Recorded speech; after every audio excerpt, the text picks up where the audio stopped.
Advogar é defender, é lutar, é persistir, é aconselhar, é agir, é entender, é acalmar e aclarar. Essas são algumas palavras de posicionamento da doutora Nicole Navartovices Frias, advogada especialista em direito previdenciário. Aqui no Tô Com Elas, Nicole, seja muito bem-vinda e receba as minhas boas-vindas e as boas-vindas da doutora Lu.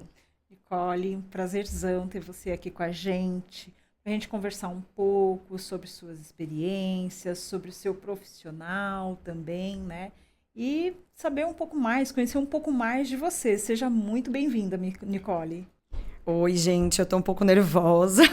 Já vou Todos começar estamos. assim. Mas eu queria agradecer vocês, especialmente pelas mulheres que vocês são, que são profissionais exemplares e também acredito que na vida pessoal também. E agradecer essa oportunidade, que para mim é única. E é isso, tô pronta. Nicole, você vem de um senso de justiça muito forte, tem uma bagagem aí de formação também de muita tradição. Você é formada e pós-graduada pela Universidade Presbiteriana Mackenzie e traz um senso de justiça e de família muito forte.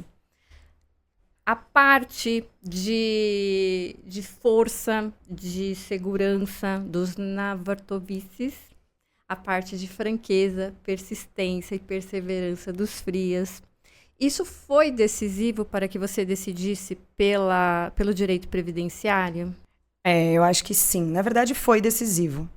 O direito previdenciário, ele surgiu na minha vida no momento que eu me deparei com o direito e eu não me enxergava dentro de um fim social. Porque para mim o direito sempre teve um lado social. Eu, quando mais nova, eu sonhava em ser juíza por esse lado social. E aí dentro da faculdade eu tomei um baque a respeito disso, porque era mais uma outra parte do direito que também é necessária, mas que eu não me enxergava. E esse senso de justiça, ele já é meu desde criança. Rolava uma briga lá, eu ia lá e falava, não, mas peraí, fulano tá certo. E aí minha mãe falava, você não é advogado de fulano. Eu falava, não, mas fulano tá certo. Então isso sempre estava em mim. E assim, a questão da minha família também. Eu sempre fui muito apegada à minha família, do meu jeito, mas sempre fui muito apegada a eles. E, assim, apegada aos meus avós também, então sempre tive isso em mim. Então eu acho que desde pequenininha isso foi crescendo. E aí chegou uma época quando eu me formei, eu falei, bom, e agora? Né? Qual ramo que eu vou seguir? Porque a gente sempre precisa escolher um, seja na área, né, até mesmo na sua, como dentista. E aí eu me deparei com o direito previdenciário, ele caiu no meu colo. E aí eu comecei a gostar, e foi que eu falei, não, é isso que eu quero. Porque dentro dele eu consegui enxergar que a minha profissão poderia ajudar as pessoas. Que com ela eu poderia, além de fazer o que eu sei fazer, eu também poderia ajudá-las. E aí foi que eu entrei no direito previdenciário. E é legal, né, Nicole? Porque esse ramo do direito, ele sempre tem uma pegada social, né?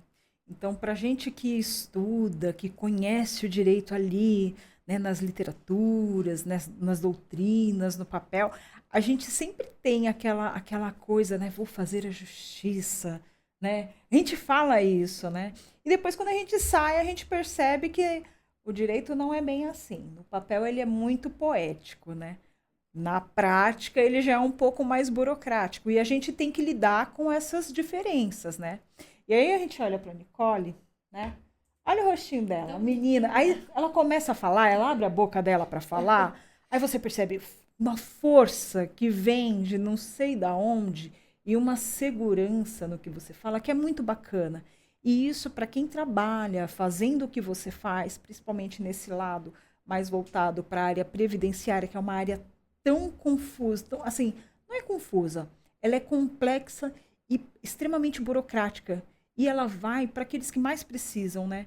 Então, se você não tiver essa posição, se você não for firme também para lidar com esses desafios da área, é uma área que acaba por te sucumbir, né? E é bonito ver, assim, você tão novinha, né, com essa firmeza na sua fala. Muito, muito bacana mesmo. Muito bonito Obrigada. isso, Nicole. Eu acho que o direito previdenciário, de fato, ele tem esse prejuízo, né? Porque a gente lida muitas vezes com um direito que não tem tanta justiça. E aí você tem que saber lidar com isso. Até onde que você pode ir como advogada e até onde que você também pode ir como pessoa, porque você se envolve com os seus clientes e você tem que saber lidar com essa situação. Eu acho que isso é o meu maior objetivo. Porque dentro é envolvimento com o pessoal. Então você tem que entender a dor daquela pessoa, mas também é muito difícil você falar para ela, olha, a sua dor não cabe a esse direito. E isso acaba me balançando bastante. Eu tento lidar bem com isso, mas eu dou uma balançada maior quando eu falo no parte mais familiar. Quando eu sou a advogada da minha família. E aí isso acaba me dando uma balançada bem maior, porque você fala, poxa, eu não consegui fazer a justiça ou dar o direito para minha família da forma que eu achava. Não por mim estar atuando daquela forma, não.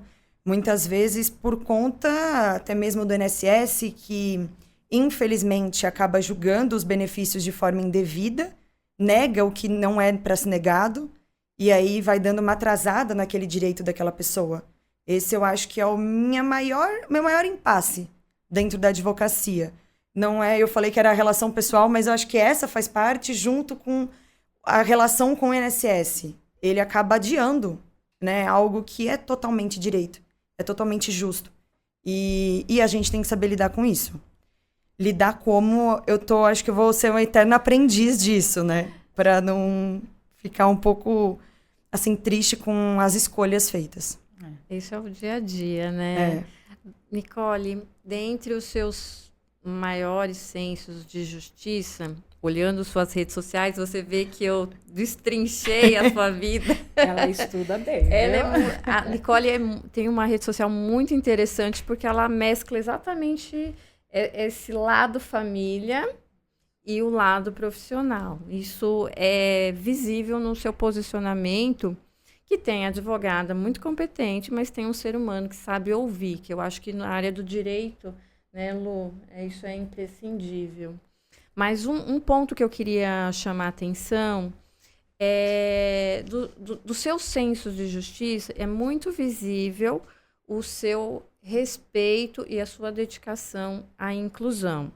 Acredito que não se trata apenas de um valor agregado, mas também de uma história pessoal e de uma superação. Nicole, conta pra gente como é que o respeito às suas limitações pessoais e como você conseguiu, através de uma gama de pessoas e profissionais, conseguir hoje ser uma profissional de sucesso, uma advogada com autoridade e propriedade na sua área. Tá. Eu fui diagnosticada com dislexia. Então, dislexia é um distúrbio de aprendizado, quando eu tinha por volta de uns 6 anos de idade. A dislexia, o que ela atingiu na minha vida? A parte estudantil, né? Eu não conseguia decorar as coisas, eu tinha dificuldade de fala, eu tinha dificuldade de escrita, eu ia muito mal na escola. E eu tive uma sorte muito grande de estar dentro de uma escola que me amparava e também de ter os meus pais que me amparavam. E isso eu acho que foi fundamental para o meu desenvolvimento. E também de ter uma condição financeira para esse amparo. Porque a gente pode ter todo esse conjunto e, às vezes, não ter essa condição também. Por quê? Psicopedagoga, psicóloga e professora particular até os 17 anos. Então, isso foi muito grande dentro da minha vida. E isso foi muita dedicação, de estudo repetitivos. Eu era uma pessoa que tinha que estudar muitas vezes a mesma coisa. E eu até brinco com isso, que eu falo como que hoje eu consigo fazer certas coisas e antes eu não conseguia decorar quem que descobriu o Brasil. E era bem isso, minha mãe fala bastante isso, porque ela que estava bem nessa parte de trás da escola comigo, né? E então, foi de muito estudo. Tendo a dislexia, eu sempre fui próxima das pessoas também que tinham uma deficiência ou um distúrbio. E eu me via muito favorecida, eu me via muito privilegiada de tá com toda essa proteção por trás. E outras pessoas nem tanto. Então eu sempre falava para elas: dá uma estudada um pouco mais aqui, se esforça para você ser melhor, porque é muito difícil você querer ser melhor quando você tem uma dificuldade. Isso é um fato, porque meus colegas de escola tinham que estudar 2 horas para uma prova, eu estudava a semana inteira e eu não ia bem. É um fato. Eu fazia prova separada e não ia bem. E você falava: meu Deus, essa menina não aprende. Não, eu fui evoluindo, assim, eu acho que foi minha persistência total nisso. E aí chegou na época de vestibular, eu estudei bastante, e eu acho que também eu fui sabendo lidar com a dislexia. A dislexia, ela foi se tornando um pouco escura perto de mim, eu fui deixando ela de lado. E eu nunca coloquei ela como um empecilho. Eu não posso isso porque eu tenho dislexia. Não, eu tenho dislexia, ok. Mas a dislexia eu tenho que saber lidar com ela. Eu sempre fui usando isso dessa forma. Quem tem dislexia, não sei se vocês sabem, tem direito a 1 hora a mais de prova, seja no vestibular, seja no concurso público, seja dentro da escola. Você pode fazer prova separada, você pode ter uma pessoa que vai ler a prova para você. Então, você pode também ter uma pessoa que vai escrever o que você falar. Então, isso tudo vai ajudando a você se desenvolver. E eu tive todo esse suporte. Quando chegou num momento que eu já tinha 17 anos, eles falaram: bom, agora você vai começar a entrar nessa parte de vestibular, a gente vai te tirar da prova um pouco tempo a mais, para você entender esse conjunto. E eu fui aceitando, porque eu nunca, de fato, coloquei ela como uma barreira. E eu não suportava, quando a gente é pequeno, eu falava: mas essa menina não entende. Eu falava: mas eu não gostava dessa parte de eu não entender. E eu falava: não, eu não posso ser assim, eu tenho que entender, todo mundo tá entendendo. E aí eu fui tendo essa persistência. Eu acho que foi isso. Chegou no vestibular, eu tive que estudar muito e passei na faculdade, passei no Mackenzie. E graças a Deus, também fiz cursinho, não foi da escola direto. E aí na faculdade eu também tive alguns empecilhos, mas acredito que por eu estar dentro de um mundo que me cativava, foi mais fluido. Eu consegui lidar bem melhor com as questões, né? A dificuldade de aprendizado parece que foi saindo, assim, sabe? Aos poucos. Ainda hoje eu vejo que eu tenho que fazer algumas repetições, mas elas estão mais mitigadas. Elas estão mais anuladas, assim. E aí eu falo que a dislexia, ela me deu também abertura de portas, né? Porque eu consegui entender esse outro lado das pessoas. Muita gente, eu ouvia muito: fulaninho é disperso, não quer prestar atenção. Às vezes não é isso. Às vezes aquele fulaninho, ele precisa de uma atenção diferenciada para conseguir se desenvolver. E eu não sei, às vezes eu até detecto uma criança com alguma coisinha antes mesmo dos pais perceberem. Eu acho que pela convivência que eu tive, às vezes eu falo: essa criança aí deve ter alguma coisinha aqui. E o que eu vejo de muito importante que aconteceu na minha vida foi a aceitação dos meus pais pela minha dislexia, a aceitação da escola também pela dislexia. Porque outros conjuntos acabam querendo anular. Não, ele não tem dislexia. Ele não tem autismo. Ele não tem TDAH. Não, ele tem. E tá tudo certo. Ele é uma pessoa normal. A gente só precisa dar a ele um pouquinho mais de direitos para que ele se iguale a nós. E pronto. E a gente vai fazer isso como? Influenciando dentro do estudo, para de fato conseguir se desenvolver. E eu acho que isso foi relevante assim na minha vida, porque meus pais sempre apoiaram muito, a escola sempre apoiou muito, mas eu acho que o principal, os pais estarem apoiando. Não adiantaria ter só a escola. Eu agradeço muito isso. É muito importante isso que você está falando, né? E pegando também um gancho na colocação da doutora Mércia com relação à inclusão, né? A gente sabe que hoje a gente tem alguns benefícios, né, para as pessoas que têm uma certa condição, né, que precisam de um pouco mais de apoio, né? E aí a gente entra na questão de falar das pessoas que têm, talvez, dislexia, não sei, né? Como você mesmo colocou, que essas pessoas elas têm direito a 1 hora a mais de aula, né, de prova, enfim, né? E também nas pessoas que têm TDAH, né, nas pessoas autistas, né? E como que você, como advogada previdenciária, consegue ver esses benefícios, né? E a busca dessas pessoas por um direito que elas têm, né? Dentro desse sistema que hoje a gente tem, que é o sistema previdenciário. Como é que você enxerga esses benefícios para essas pessoas hoje? Dentro dos benefícios que a gente tem para essas pessoas, a gente pode falar do BPC, que a gente popularmente trata BPC LOAS. As pessoas conhecem dessa forma. O BPC é um benefício de prestação continuada. O que isso quer dizer? Que ele vai te pagar mensalmente um valor, mas ele é focado para aquelas pessoas que precisam de assistência, tá? E aí a gente trata de assistência qual? Financeira. O BPC não é para todos, é apenas para um grupo de pessoas. E aí a gente tem dentro dele 2 requisitos que são fundamentais para as pessoas que têm deficiência, tá? O BPC ele é um benefício para pessoas que têm deficiência e para idosos acima de 65 anos que não têm condições de sobreviver. A lei até utiliza um termo que eu não gosto muito dele, mas é a miserabilidade. Então a pessoa ela tem que estar realmente numa condição de miséria. E aí dentro dele você consegue dar um valor de um salário mínimo para aquela família que precisa dessa assistência. É importante falar que hoje em dia a gente fala muito da criança autista, né?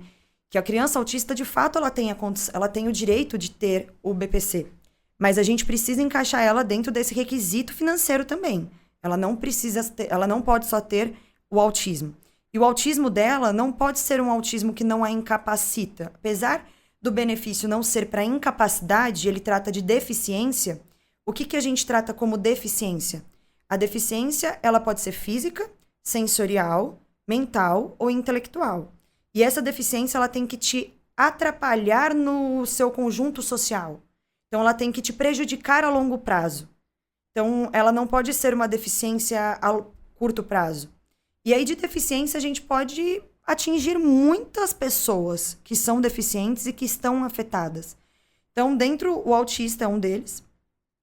As crianças autistas têm esse direito que a gente também tem que olhar para um outro fim, que muitas vezes os pais têm que sair do trabalho para conseguir dar atenção àquele filho. Mas não só autista. A gente pode estar tratando aqui de uma criança que teve uma paralisia cerebral. Ela também pode ter direito a um BPC. A dislexia, eu dei até uma pesquisadinha aí para ver se estava dando como um direito aos disléxicos. Por quê? Dislexia é um distúrbio, não é uma deficiência. Então, eu vi que em conjunto a dislexia com outros tipos de deficiência, ela pode dar sim o direito. Então, por exemplo, ao TDAH. Então, a gente em conjunto pode ter o direito ao BPC. E ele é super importante porque ele vai acolher aqueles que não estão conseguindo ter condições financeiras de suprir as suas necessidades básicas, né? Porque apesar do SUS dar psicólogo, dar psicopedagoga, ele não é igual você poder pagar isso. Infelizmente. E a gente também não pode colocar o governo para pagar tudo isso. Porque também a gente sabe, imagina quantas crianças seriam. Seria o mundo ideal? Com certeza. Porque eu tenho certeza que as crianças conseguiriam se desenvolver, conseguiriam chegar num patamar de igualdade, ou até mesmo de uma quase igualdade com as outras. E eu acho que isso seria fundamental, mas não é. Então, para que fique claro, para que as pessoas entendam, o BPC ele é um benefício para aquelas pessoas que têm deficiência ou para os idosos acima de 65 anos e que não têm condições financeiras. E a lei fala dessa condição financeira, ele limita de um quarto do salário mínimo por pessoa da família, ou até mesmo dentro da renda per capita da família. Então, aí a gente já tem jurisprudências falando que é metade do salário mínimo para a família. Então, a pessoa só tem que ganhar isso mensalmente. A gente tem como mudar isso? Tem. Tá tendo jurisprudências a respeito para que a gente consiga aumentar esse valor. Porque não dá para se sobreviver com R$750 por mês. Uma família, às vezes, com 4 pessoas, não tem condições. Então, esse valor está sendo aumentado. Eu acredito que seja um método de inclusão. Com ele, a gente vai conseguir ter mais pessoas se igualando, se assim pode-se dizer, né? Ou, pelo menos, tentando se igualar aí dentro da sociedade. O benefício de prestação continuada, o BPC, que você comentou, é diferente, então, da aposentadoria por invalidez. É só por uma questão dessa deficiência, dessa miserabilidade, ou tem mais algum outro fator, doutora? A aposentadoria para pessoa com invalidez, ela é de fato uma pessoa que está inválida para o trabalho. O BPC é para uma pessoa que está deficiente. Ela não precisa ser inválida. Ela pode ser validada, assim dizer. Ela pode estar apta a trabalhar. Mas o problema da doença dela a afasta das pessoas. Então vamos pôr aqui um estigma que a população tem. As pessoas que têm AIDS. Ela tem uma deficiência. E muitas pessoas, quando descobrem que ciclano tem AIDS, não chega nem perto. Ela não está se afastando da pessoa? Então é isso que é a deficiência. Então a deficiência tem que te afastar do ciclo social. Por conta dela, as pessoas têm preconceito com você. E aí a gente trata da diferença com a aposentadoria por invalidez. A aposentadoria por invalidez, ela já é um benefício para aquelas pessoas que contribuem ao INSS. O BPC não. Você não precisa nunca ter contribuído. Tanto é que uma criança pode ter. Agora, a aposentadoria por invalidez, você de fato precisa estar contribuindo mensalmente ao INSS. Chegar um momento da sua vida você estar inválido por trabalho, seja por conta de uma deficiência, seja por conta de uma doença, até mesmo por um acidente. Então você se torna inválido. E aí você recebe a aposentadoria por invalidez. Dentro dela, a gente precisa ter o grau de incapacidade daquela pessoa. E aí a gente vai dar a aposentadoria para ela por invalidez. E tem também a aposentadoria para pessoa com deficiência, que também é diferente do BPC. O BPC é focado para aquelas pessoas que não têm a condição financeira e que nunca contribuíram. Então, a gente vê, né, que dentro do sistema, dentro da área que você escolheu, existe esse cunho social que é muito grande, né, que é justamente você, né, buscar essas pessoas que têm esse afastamento, como você colocou, né, ou que elas têm uma condição que a diferencia dos demais, né? E buscar um benefício, buscar um direito que ela tem, que está lá na lei, né? Então, esse cunho social que você falou lá atrás, nossa, eu sempre quis, sempre me interessei por isso, ele está muito implícito na profissão que você escolheu, que é muito bonita. Obrigada. Né? Particularmente, eu também sou advogada, mas não atuo tanto na área previdenciária, mas atuo na área de direito de família, né? E, Nicole, partindo daí, dessa questão, como é que você vê, você visualiza nas suas ideias projetos que podem melhorar a vida dessas pessoas? Porque, como você falou, poxa, meio salário mínimo é muito pouco para uma família, e realmente é muito pouco. E muitas vezes você pegar uma ficha, colocar lá, tem que ter esse requisito da miserabilidade, é humilhante para as pessoas, né? Como é que você visualiza isso a título de um futuro, de ter alguma coisa que realmente possibilite uma igualdade entre as pessoas nesse sentido? Eu acho que essa igualdade ela tem que vir da população. A partir do momento que a população não é igual e não quer ser igual, é muito difícil você ter um Estado que vai fazer essa igualdade. Porque esse Estado não vai conseguir atuar. Todos os tipos de políticas sociais, porque o BPC é um benefício de política social, ele está dentro da mesma lei daquela política social que nós tivemos no Covid, que era só para aquelas pessoas que tinham necessidade de receber um valor mensal. Eu conheço um grupo de pessoas que não tinha essa necessidade e acabou tendo esse benefício por conta de, se eu precisar. Então, eu acredito que isso vai vir da população. A gente precisa que a população entenda que as pessoas elas precisam, sim, de benefícios assistenciais, que a gente precisa, sim, reclamar quando a escola não está de qualidade, que a gente precisa se impor quando a nossa saúde não está de qualidade. A gente precisa estar atuante, né? A partir do momento que você escolhe quem que você quer que vá liderar você tem que estar cobrando ele. Não simplesmente ir lá votar e pronto, acabou. E eu não digo cobrar apenas o presidente do Brasil. Não. Cobrar o vereador do seu bairro, cobrar a escola, fazer reclamações. Isso demora para acontecer? Claro que sim. A gente sabe que é muito difícil essas reclamações muitas vezes serem ouvidas, né? Mas eu acho que começa daí. E eu também vejo como políticas sociais a gente mesmo incluir essas pessoas. Quando você sabe disso, conhece alguém que tem uma deficiência, pergunta, informa, fala, olha, você conhece isso? Se você não conhece, dá uma pesquisada. Porque as informações, elas não são para todos. É um fato isso.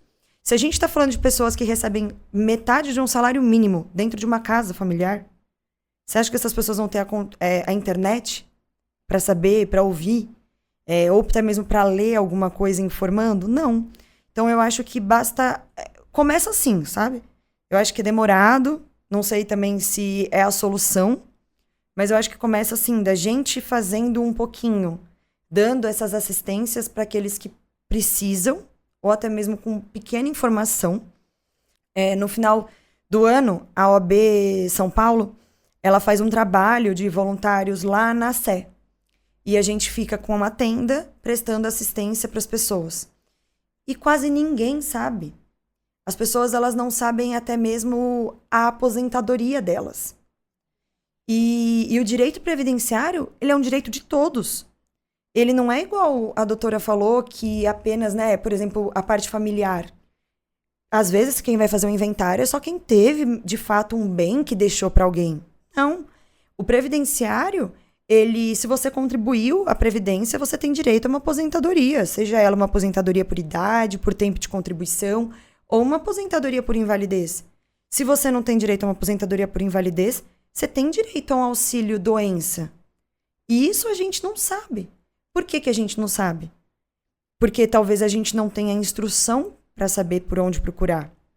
Mas eu acho que tem que começar a vir, eu sempre acho, das escolas. Eu acho que isso deveria estar dentro de um sistema de ensino. Igual o sistema de economia, para se entender um pouquinho. Quais são os direitos que você vai ter? Esses daqui são. E assim a gente vai construindo uma população também com mais igualdade. E acho também que dentro das escolas tem que ter mais igualdade com a amiguinho do lado. Não é porque o amiguinho do lado que está com dificuldade, não. Vamos puxar ele aqui e vamos ajudar ele. E eu acho que isso é fundamental em todos os conjuntos assim, escolares. E infelizmente não é o que acontece. Então eu acho que está na população mesmo, na melhoria da população. Qual a sua opinião em relação às nossas leis brasileiras não aceitarem, não reconhecerem o paciente dislexo, independente do grau, e o paciente com TDAH como PCD? Olha,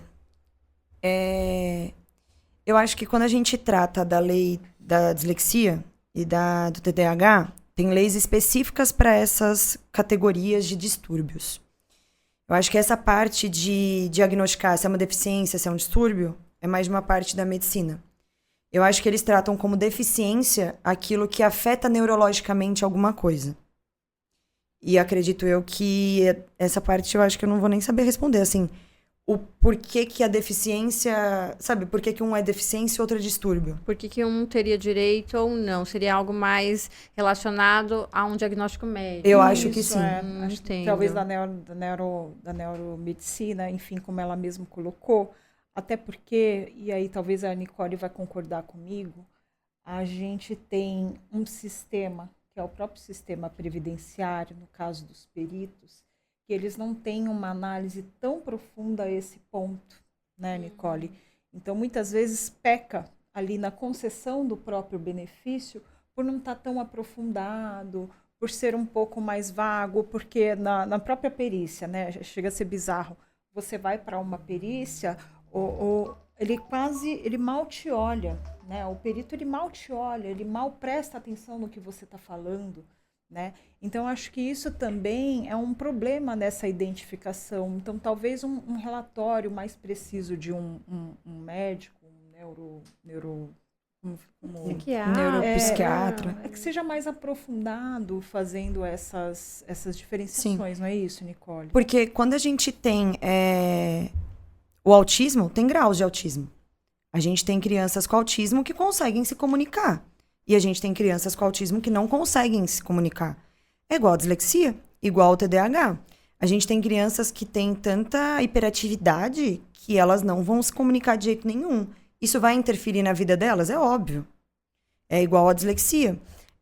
Tem vezes que você não vai conseguir compreender e você vai desistir. Isso é o do ser humano. a persistência ela vai ficando mais difícil.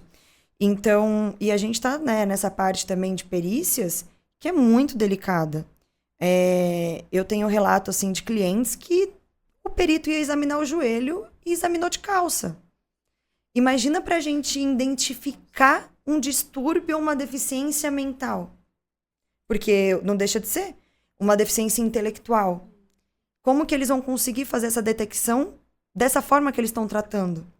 E aí a gente tem esse descaso, que é um descaso absurdo da Previdência Social, em que médicos não estão atuando, eu acredito da forma que deveria estar atuando, infelizmente.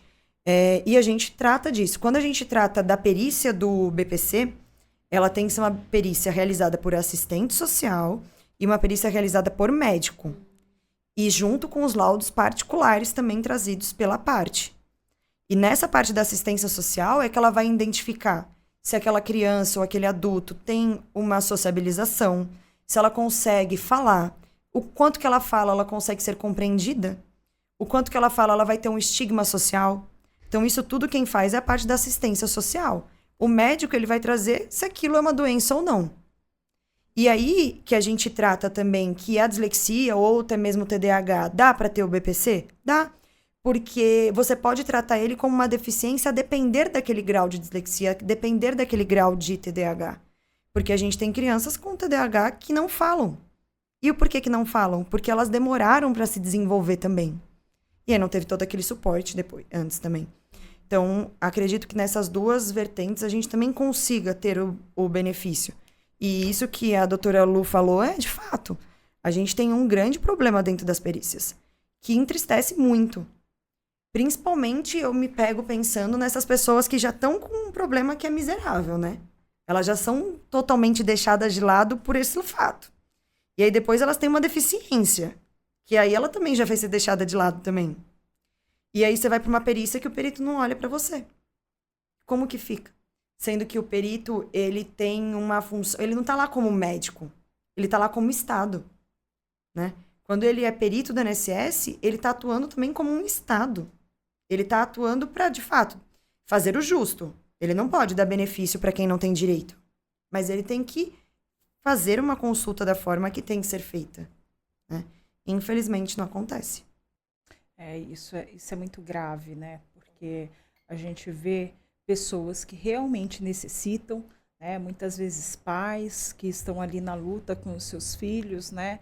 E assim, voltando para a questão do autista, o autista a gente sabe que tem diversas terapias que precisam ser feitas, né? A doutora Mércia, ela tem um atendimento na clínica dela, na Ortopret, que é especializado para autista, né? E nesses atendimentos, o acompanhamento do pai, o acompanhamento da mãe é primordial justamente porque ele tem uma condição diferenciada, né? Ele sente de forma diferente as coisas, né? E aí a gente vê que o autista, ele precisa mesmo desse aparato. Estou colocando aqui o autista porque é o tema que a gente tá entrando, tá? Mas a gente sabe que tem outros temas. E quando a gente não tem uma perícia adequada, isso tem um impacto muito grande, porque aquela família ela realmente precisa desse apoio financeiro. Porque realmente você tirar uma mãe, muitas vezes, que está demandando ali com várias atividades, né, para sociabilizar aquele filho, né, aquela criança, né, e tendo que dispor de recursos que muitas vezes ela não tem, isso é muito sério, isso é muito prejudicial, né, e aquele profissional que está ali, que vai fazer essa análise, ele tem que pensar nisso, né, Nicole? Com certeza você vê muitos casos assim, porque você atua bastante nessa área, né? Então, assim, realmente é uma crítica muito grande que a gente deixa aqui, né? Eu, como profissional da área de família, a doutora Mércia, como profissional da área dentista, você, como profissional da área previdenciária, para que as pessoas, né, esses profissionais que lidam com essas questões, que eles tenham um pouco mais, um olhar mais atento a essas pessoas, né, que precisam desse tipo de aparato, né? O paciente que tem diagnosticado com TEA, o transtorno do espectro autista, ele demanda uma série de terapias cognitivas, estimuladoras, e ou ele pede que a mãe se dedique, ou a mãe tem que delegar para alguém. E isso, delegar é pagar alguém. A mãe, nesse caso, ela pode requerer o BCP se é para ela e para a criança ou não? Não, é só para criança. O benefício seria só para aquela pessoa que tem aquela deficiência. E aí, por quê? Ele é numa ideia familiar. Ele está sendo dado para aquela pessoa que tem aquela deficiência, mas ele é para ajudar a família. E aí a gente tem o que é família, né? A gente tem aí uma polarização de famílias. E a gente trata na lei como família de uma criança os pais, a gente pode tratar também padrastos e madrastas, irmãos e até mesmo avós que moram juntos. Isso tudo vai ser diagnosticado. Ah, essa família tem 6 membros. Quanto que ganha-se aqui nessa casa? Tem 3 mil reais, vai dividir por 3 mil reais por 6 e vai ter que chegar nessa média. Que, de fato, não... As pessoas, elas ganham mais do que 750 reais. Só que ainda não dá para se viver. Principalmente tendo uma criança com uma deficiência, com uma dificuldade, porque ela vai precisar de pelo menos 1 ou 2 pessoas daquela família para aquela dedicação. E o autista, ela tem aquelas terapias ABAs, elas são caríssimas. E elas demandam horas e horas para serem realizadas. Não dá, né? Vou lá no consultório, quantas crianças vêm e você sabe que elas têm esse suporte por trás. Né? A agenda delas requer fisioterapia, fonoaudiologia, porque elas são afetadas de uma forma multissensorial, de fala, de comunicação, de socialização. Então, a agenda delas é realmente muito complexa, né? Muito completa. Demanda. O que eu fico feliz assim de ver é que a gente está tendo um crescimento de conhecimento, de informação. Porque se a gente parar para pensar um pouco, as crianças com síndrome de Down, quantas que foram excluídas totalmente assim da população? E porque tem síndrome de Down. As pessoas, elas tinham esse estigma e deixavam as crianças de lado. A gente tem, indo muito tempo atrás, na época da Segunda Guerra Mundial, as crianças com síndrome de Down foram utilizadas para pesquisa. Então, isso é muito triste. Então, a gente está tendo, sim, uma evolução social. As pessoas, elas estão respeitando mais aqueles que têm deficiência, aqueles que são deixados de lado. A gente está tendo esse respeito. Mas ainda eu acho que ele precisa ser mais inclusivo, sabe? Até mesmo de nós. Até porque a lei da inclusão, ela é uma lei recente, né? Se a gente 2015. for observar, é uma lei de 2015, né? Antes disso, você segregava mesmo, né? Essas pessoas, né? 2015, 2012, se não me engano. A de inclusão 2012, né? 2012. Então, você segregava essas pessoas, né? Elas não podiam estudar na mesma sala que outras crianças, ela tinha uma escola especial, que era chamada, né? E hoje a gente já tem vários projetos, né? A gente já tem várias formas de inclusão, né? Com o acompanhamento de um profissional em sala de aula, né? Muitas vezes, porque é necessário para aquela criança que ela entenda que ela é uma criança normal, porém ela tem uma condição diferenciada, né? Então, quando você fala, né, dessa situação que antigamente a gente tinha, né, essas questões, e que é muito triste, de fato, é muito triste, porque se a gente voltar para a época da nossa infância, né, como é que era, né? Como é que a gente via aquele que era mais calado, aquele que era mais retraído, né?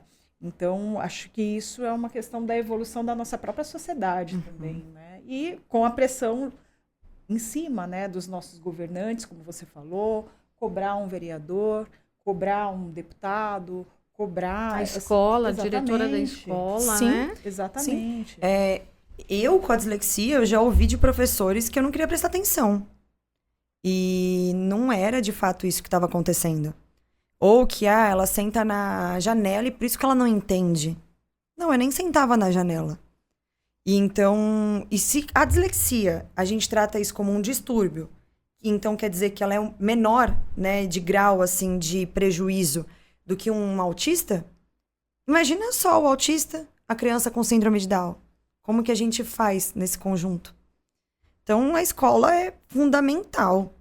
Professores que precisam, de fato, compreender, né, o que são essas dificuldades, para a gente ter essas inclusões. Porque a inclusão, na minha cabeça, ela vem dentro de casa e na escola, que são os primeiros lugares que a gente tem contato. Então, eles precisam estar encasadinhos, assim. Acho que é fundamental. É bacana. E... Perdão, Lu, Não, pode imagina, falar. amiga. Vai, fala você. A minha curiosidade é que você comentou que o TEA, o paciente com transtorno de espectro autista, ele é considerado PCD. Ele é um paciente, ele é considerado com deficiência. Pelo fato dele ser considerado um paciente com deficiência, e se ele estiver em situação de vulnerabilidade, seria mais fácil de aprovar o benefício do que um TDAH e um paciente com dislexia numa situação de vulnerabilidade muito maior, socialmente falando? Eu já acho que isso vai ser mais uma parte, assim... Não dá para ter essas comparações, qual que vai ser mais rápido.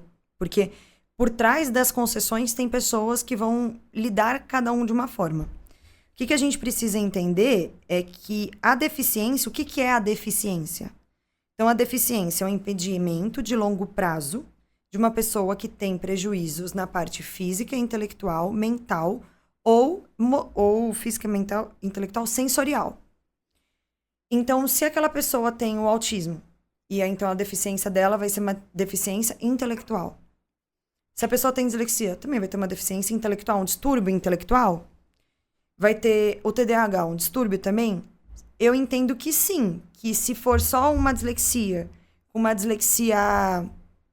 um grau alto, mas não conseguir detectar nela uma deficiência, ela não se tornou uma deficiência porque ela não está prejudicando a longo prazo, ou não está dando esse prejuízo totalmente à parte intelectual, porque o desenvolvimento para o disléxico é muito diferente do desenvolvimento para o autista.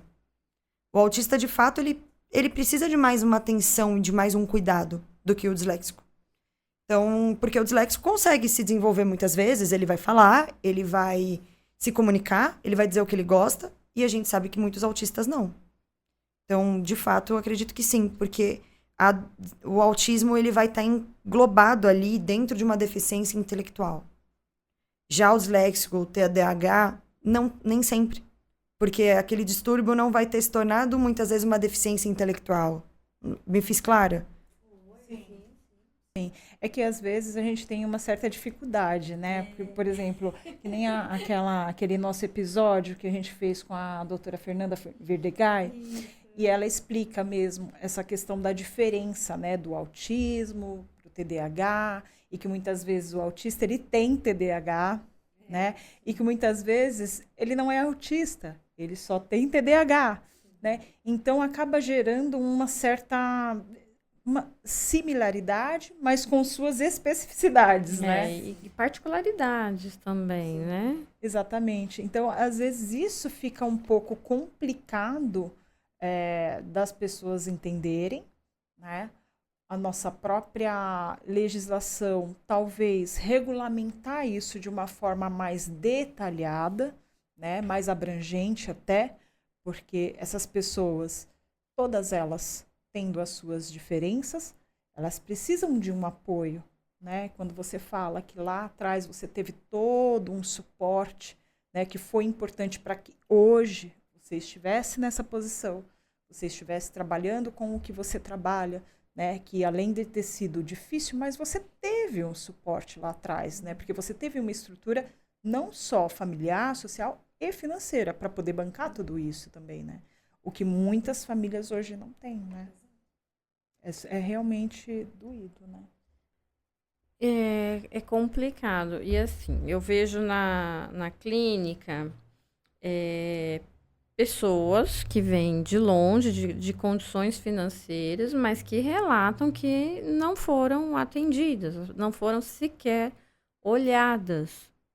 E isso, quando você comenta que teve todo um suporte há 20 anos atrás, né, que foi seu diagnóstico aí com 6 anos de idade, é algo à frente, né? É algo muito admirável. A minha mãe relata quando ela começou a participar comigo para que a gente tem que fazer um acompanhamento psicopedagogo e aí depois faz a psicóloga, então tem vários estudos para detectar a dislexia. Como acredito que tenha para detectar o autismo e qualquer outro distúrbio de aprendizado e de convivência. Ela percebeu que ela tinha dislexia. E aí ela falou, poxa, eu tenho a dislexia. E na época dela, ela não teve esse suporte, muito menos da escola, dentro de casa. Nem sabiam o que era isso. E tinha uma condição financeira de estar estudando numa escola particular na época. E mesmo assim, ela não teve esse suporte. E isso é muito doido, né? Vamos falar assim, porque minha mãe tem hoje 58 anos. Então, há 50 anos atrás, a gente não tinha isso. Eu tenho hoje 29 anos. Então, há 22 anos atrás, eles conseguiram descobrir a dislexia em mim por vários estudos por trás para ver. Então, é algo muito novo também, né? A gente não falava com isso com muita frequência. E isso eu acho que é relevante. A gente tá falando aqui, a gente também fala isso dentro de casa, e tá sempre falando do assunto pra gente entender, porque tem uma polaridade de que as pessoas elas já são diferentes quando nascem. Então, ter essas falas pra gente conseguir entender o conjunto é muito importante. Eu acho que também é relevante falar, eu tive uma professora que eu encontrei depois, agora mais velha, e ela falou quantidade de pais que tá querendo que os filhos tenham, por exemplo, uma hiperatividade. Não é que eles estão... porque assim, eles querem justificar o ser criança na hiperatividade. Não, às vezes eles só vão ser criança. Ou a falta de limites, talvez, né? Exato.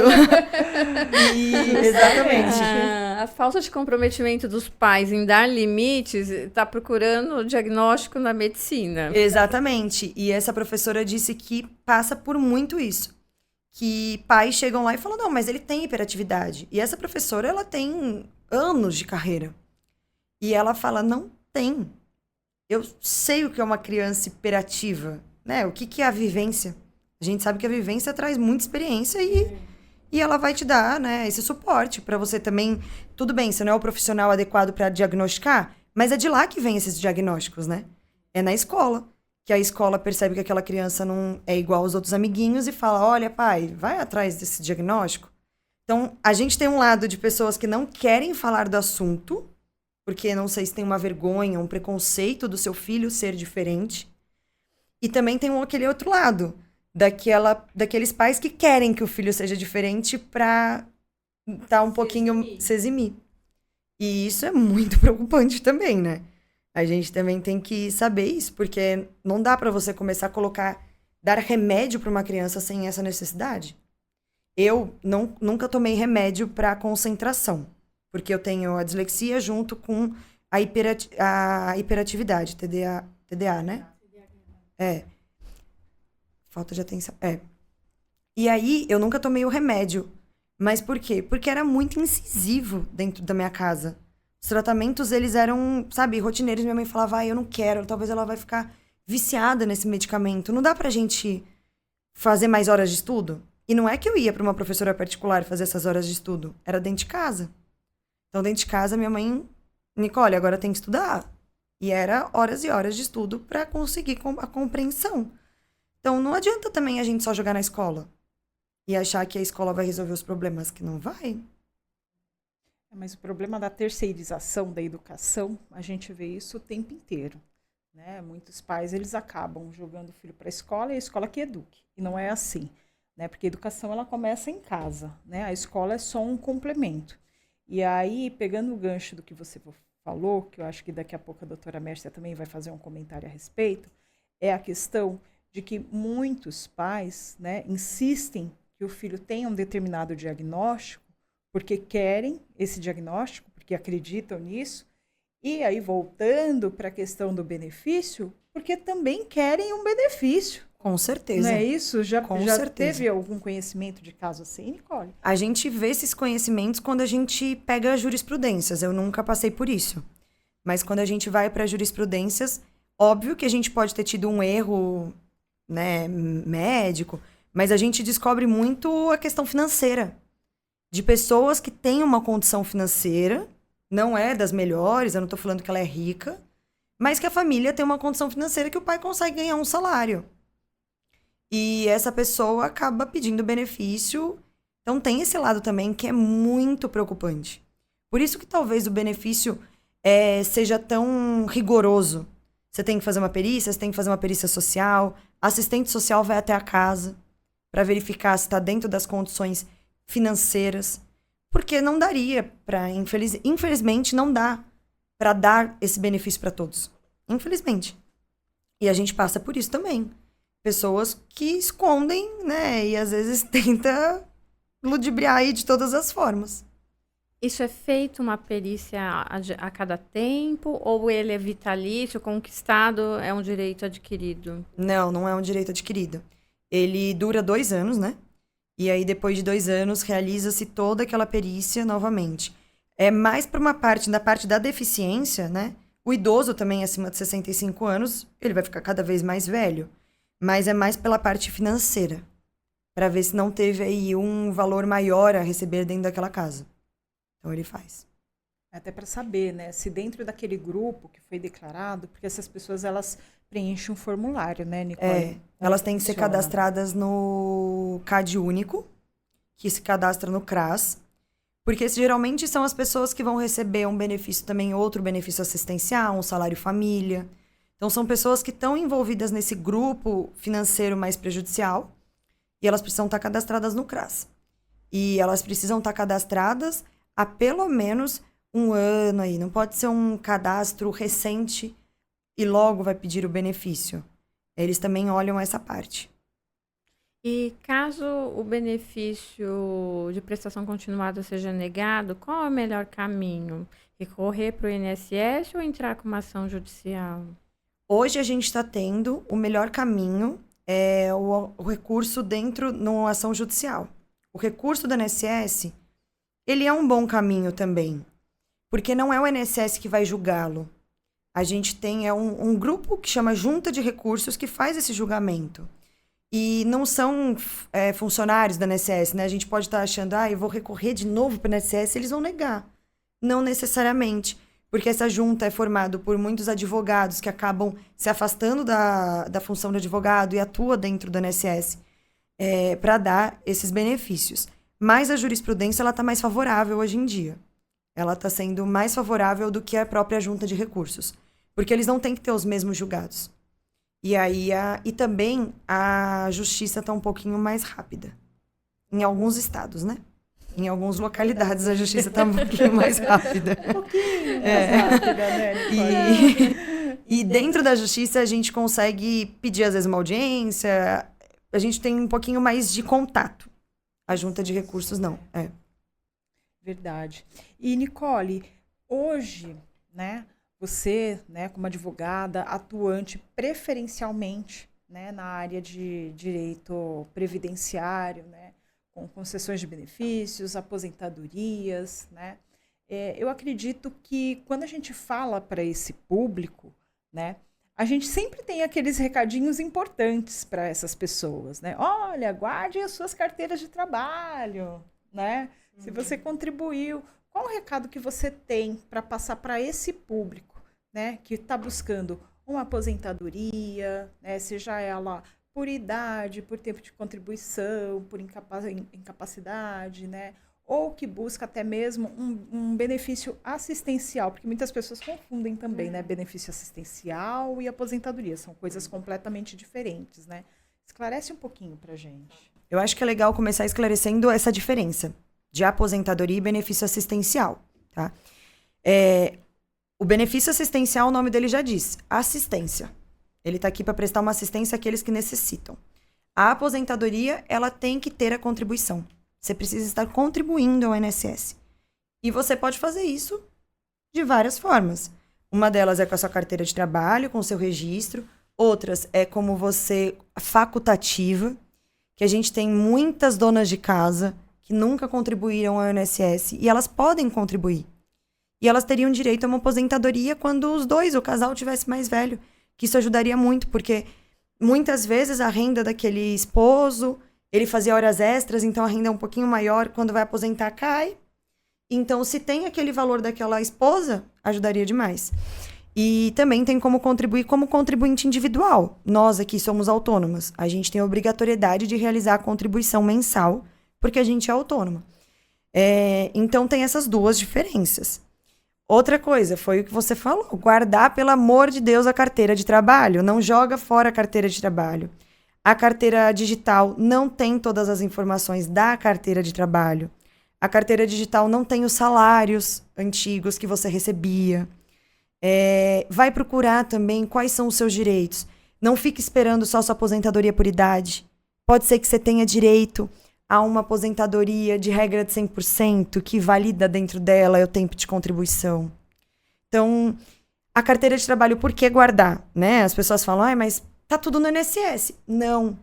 O INSS ele vai mudando de sistemas, né? Ele vai se atualizando.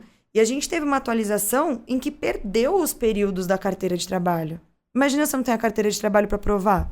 Tem outras formas? Tem sim, mas são mais difíceis. Então, vai atrás dos seus direitos. Como? Procura no INSS. Entre em contato no INSS, verifica lá dentro do Meu INSS, que é um aplicativo. Liga no 135, pergunta quanto tempo você tem lá de contribuição. Pode ser que não esteja certo, mas aí você para e pensa, poxa, não está certo. Vamos atrás de um advogado especialista na área, ou até mesmo de falar para o INSS, não está certo, né? A gente tem como falar isso. Não tenha medo, o INSS não é um bicho de 7 cabeças, e se você contar para ele que está errado, não tá errado também, não vai se prejudicar. Porque aí eles vão te dar os caminhos certos também. Acho que esses conselhos, e principal, ir atrás dos seus direitos. Eu sempre falo isso. Hoje em dia a gente tem um mar aí de informações que é a internet. E eu acho que é importante isso. A internet trouxe essa facilidade para a gente ir atrás dos nossos direitos.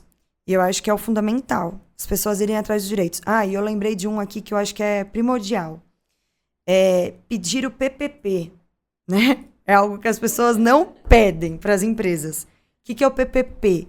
É um documento que vai estar lá escrito que fulaninho trabalhou exposto a agente químico, agente de ruído, a particularidades de, às vezes, contatos com agentes químicos também de movimento. Então, por exemplo, caminhoneiro. O caminhoneiro está sempre lá no movimento, esse movimento causa nele um prejuízo.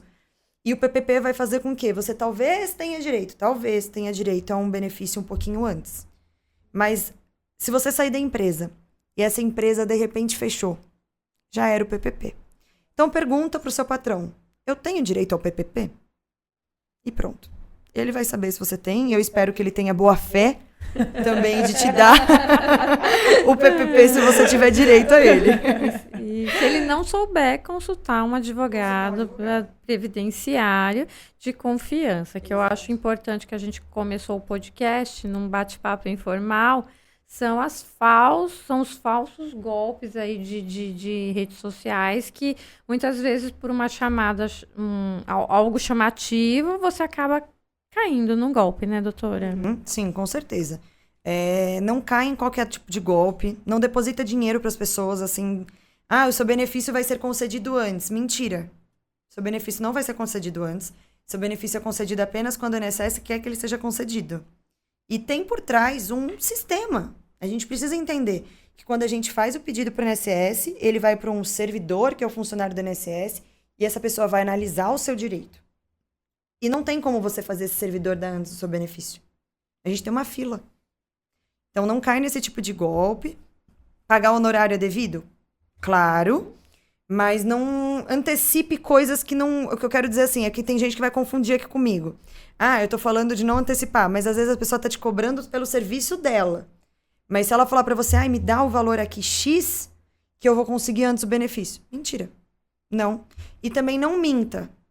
Se você não tem direito ao BPC, que é isso que eu falei aqui, que é uma condição financeira de baixa condição, não fale que você tem. Sabe por quê? Depois chega uma outra perícia e descobre que você não tinha isso. O que acontece? Você vai devolver esse valor. Porque é nada mais justo.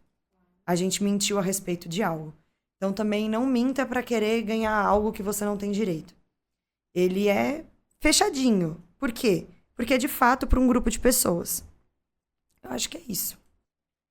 Bom, gente, já sabe, precisou de aposentadoria, precisou de algum benefício previdenciário, doutora Nicole, é com ela que vocês vão se consultar para ver aí se tem realmente direito a alguma coisa. É muito importante procurar um especialista, né, Nicole? É extremamente importante, como em tudo, né? Na medicina a gente procura um neurologista quando a gente está com um problema neurológico. Na parte de dentista também. Tem as especializações, né, dentro do dentista também. Então a gente precisa ir nesse raminho para a gente conseguir estar sempre bem instruído. Nicole, querida Nicole, estamos chegando ao fim. Queria agradecer o seu tempo, a sua generosidade em compartilhar todo o seu conhecimento, que eu sempre falei para Lulu. A Nicole, ela sabe demais, muito. Sabe muito. Eu tenho muito ainda para aprender. Mas você tem uma autoridade, uma propriedade, e quando a gente conversa sobre a sua, quando a gente pesquisa sobre você e quando você fala um pouco da sua história, a gente entende por que é uma advogada tão respeitável, porque é uma parceira tão comprometida, uma filha dedicada e porque é o xodó e o amor do vô para sempre. Nicole, fica aqui o meu agradecimento por você ter participado e agradeço principalmente você ter deixado a mensagem de que podemos florescer profissionalmente com os princípios e os valores que fomos regados a vida inteira. Muito obrigada. A Lu vai se despedir com você e deixar um presente para você voltar, né, Lu? Ah, com certeza, porque esse papo não pode parar por aqui. É um papo muito bacana que a gente teve com você hoje. Tenho certeza que todos os nossos ouvintes, né, todos aqueles que nos assistem, nos acompanham aí, agora também através do Spotify, não esqueçam, acesse lá. Assistam os nossos conteúdos. Tenho certeza que todos eles vão se manter muito bem informados, porque realmente você deu uma aula aqui, né? Uma autoridade. E tem mais coisas. Tem sobre o direito previdenciário da mulher, auxílio reclusão, que a Nicole também trabalha. Super interessante. E tem muito assunto aí pra gente conversar. Lembrando que a gente está aqui no estúdio da Infobite. Com certeza. Nossos parceiros aí, que sempre estão aqui com a gente. O Danilo, que coordena toda essa máquina aqui, que bota esse negócio para funcionar muito bem. Obrigado, Danilo. Agradeço aqui, Danilo, a Tainá, da Infobite Studios, né? Que recebe com muito carinho os nossos amigos, Nicole. Vou deixar com você, nós vamos deixar o nosso presente pela sua participação, que foi muito valiosa. Tenho certeza que tudo que foi falado aqui, né, amiga, vai ajudar muita gente mesmo. Parabéns pela sua atuação, pela sua profissão e por ser tão jovem assim e ter essa mente tão assim lúcida, de transparência, de demonstrar, né, e mostrar para as pessoas o quão é importante elas correrem atrás dos seus direitos. Parabéns. Eu que agradeço imensamente. Fiquei muito feliz pelo convite. Fiquei surpresa também, nervosa, porque eu falei, meu Deus, o que eu tenho para falar? Muita coisa. Eu falo muito também, se deixar. Eu vou falando ad eterno. Muito, muito obrigada mesmo. Eu fiquei lisonjeada, assim, pelo convite. Vocês são mulheres que eu admiro e que eu tenho certeza que o podcast vai ter muito sucesso. E essa ideia de passar informação, eu admiro demais. Eu acho que a gente está aqui para isso também, né? Para passar informação para as pessoas. Pelo menos um pouquinho que a gente sabe, né? Compartilhar. Fiquei emocionada a parte de xodó de vô, porque de fato me emociona bastante. E agradeço muito vocês pelo carinho. Vocês são para recepção. Vai ter que cortar essa parte. Pelo carinho de vocês, que é imenso. Muito obrigada. E deixa suas redes sociais, as pessoas verdade. vão precisar, com certeza, Agora, vão te nesse procurar. mês de Verdade. março, a Nicole vai Com rechear a certeza. Verdade. Nicole, deixa Olha, as formas de contato. No meu Instagram eu faço alguns videozinhos aí pra orientar as pessoas. O meu Instagram é Nicole, com 2 L's e Y, N Frias. E aí lá você consegue ver alguns vídeos, saber um pouquinho assim também da minha vida, porque às vezes eu faço umas postagenzinhas. E lá eu dou informação para as pessoas sobre direito previdenciário. Bom, qualquer coisa é só entrar em contato por lá. Também tiro dúvidas das pessoas, se as pessoas perguntarem, sem nenhum problema. Tô aberta. Tá aqui na tela, gente, ó. @Nicole Navartovices, é chique, vamos falar. É do voo. Nicole, seja Obrigada, muito obrigada. sucesso, viu? Sucesso, viu? Obrigada. Tchau, tchau, Tchau, tchau. galera.